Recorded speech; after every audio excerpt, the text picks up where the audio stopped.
is up, you guys? Today we're in a 2015 Chevy SS and/or Holden. It's basically a Holden from Australia, and it's also basically the same thing as the Pontiac G8. And so many people were so upset when the Pontiac G8 was killed off, but then this car came out and they didn't realize that it pretty much had been reborn in a lot nicer car. The G8 is still an awesome car. At the time, it was the most powerful car you could get for under $30,000 for 400 something horsepower. And something came on. What's interesting is this has the LS3 in it, and you would never know. And the Chevy SS is actually being discontinued right when I told you it was brought back. And the thing is a lot of people simply don't know about it, or they choose the Camaro over it because they go to the Chevy dealership, they drive this car and they go, wow, this is an awesome four-door, pretty fast car. And then they see the Camaro and they go, well, what if the Camaro is my dream car and I regret it? So then they go with the Camaro. But this car has such better materials than the G8 did. Pontiac was on its way out when the G8 was built. Definitely some GM, bin parts in this car, but I wouldn't say as serious as the G8 did. But the steering wheel is definitely borrowed from, I think, the Camaro. I might be wrong. But the materials themselves are really nice. They have like Alcantara here, but then it's plastic, then back to Alcantara, then like a sliver of like a carbon fiber looking thing, but it's cloth, so I don't really know what it is. It's so roomy in here. Like, I cannot express enough. The windshield is this giant bubble, but the rear windshield is really tiny, but you can see out of it just fine. But it is kind of unnerving at first when you first start driving. Another thing too I'd like to add is that this car can auto park itself, but according to the owner, it's not very good at it. So let's see what it does. Now, the Chevy SS has a self-parking feature, but does it work at all? We're gonna find out. So this is our fourth try. All right, we're stopped. I can't express enough how clear this is a parking lot either. Like, there's no walls, there's no anything. I'm gonna try this side. Let's go over here. Searching. So, you wanna do it? All right, so, the owner Joel here is gonna give it a try. All right, this is the 5th attempt.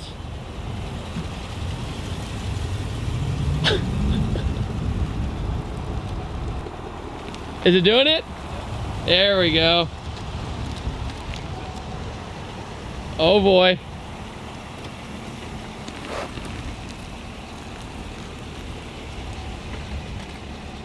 It's turning the wheel. There we go. It redeemed it. Moral of the story, park yourself. It is a 4-door. It is pretty roomy in the back. The seats are super comfortable. Like, when I first sat down in this car, I was like, oh yeah, this is gonna be a good day. It's gonna be an easy review.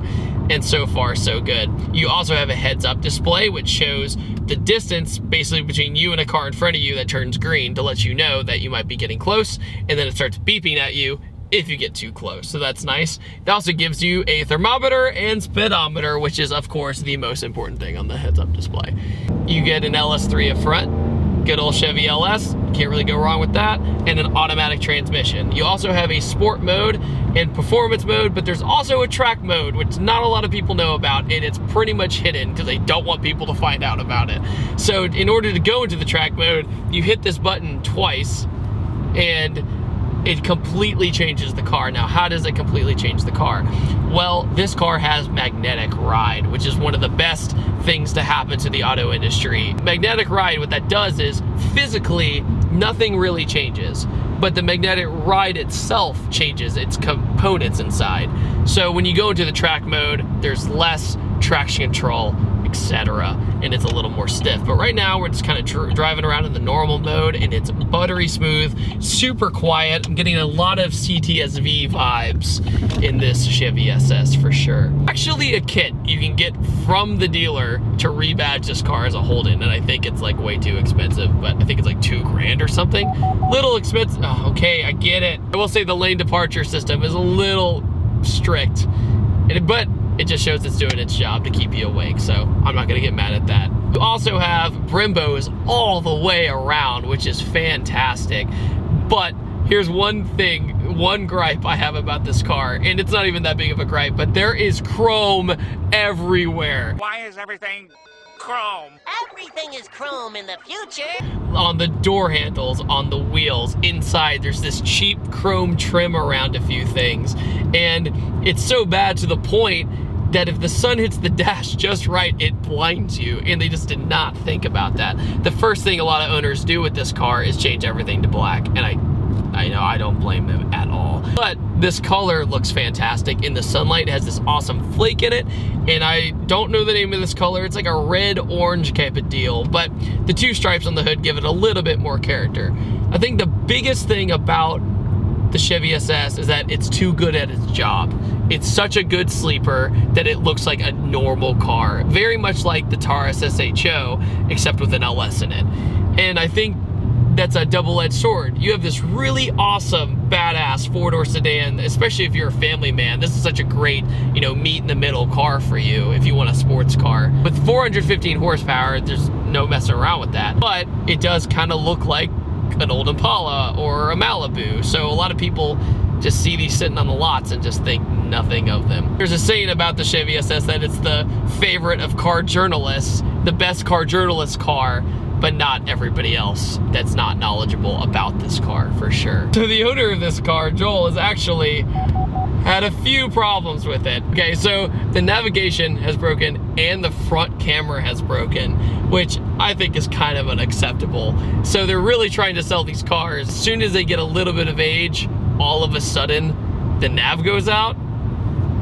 Well, like, especially nowadays when a simple Garmin out of Best Buy always works, and then they have a perfect nav designed for the car and it has issues. I think that's stupid. Oh yeah, oh wow, yeah, let's go. Brakes, wow.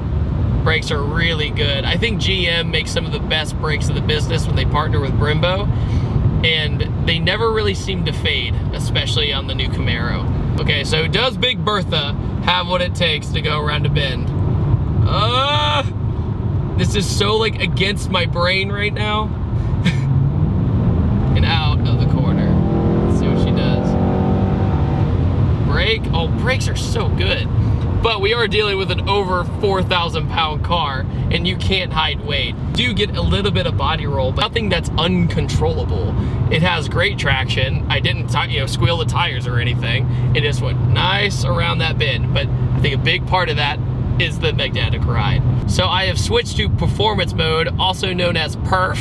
It says perf in the center screen when you switch it to it. So we're gonna see if that makes any sort of a difference. I just went over rumble strips and I didn't even feel it. That's pretty ridiculous. Okay, you asked for it.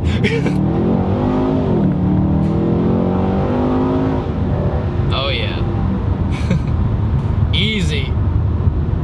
So that was a questionable speed and I didn't even flinch. That's how you know you've built a pretty badass sedan. I just stopped at a gas station to change it into track mode because I have to be about that life. And the first thing I notice is it feels completely different.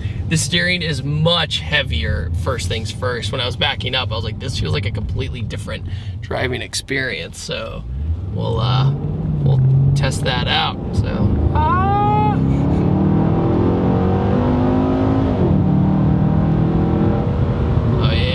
So they are gonna make one last version of this car, and it's gonna have the new LT motor in it, and it's their last farewell, which is kind of a shame, but at the same time, I can kind of see why they had so much trouble selling this car. It's kind of in a market that almost doesn't exist. You know, sleepers are something us car guys really cherish, but there's no market in business that says the sleeper market. And out. Whoa, brakes are so good. Now I'm gonna try sport mode along with track mode, which sounds like an oxymoron, but yes, that's what I'm doing. So what I'm doing now is I'm in the manual mode, essentially.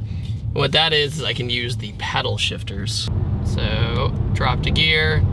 Response is good in the paddle shifters. Oh, torque.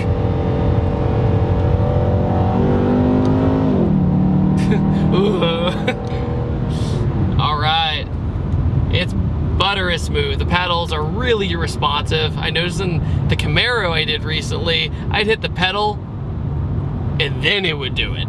So I'm glad that's a different case here. The downshifts are pretty sweet. Oh yeah, and the great thing is you go right back into power. Sometimes the automatic transmission feels like if you go half throttle, it doesn't know what it wants to do. But when you're in the paddles, it just rips. All right, you guys, I want to thank each and every one of you for watching this quick little review video. I had a fantastic time driving the Chevy SS. I really do think it's one of the best cars Chevy has ever made, in my opinion. And it is a shame that it's such a niche and so hard to sell.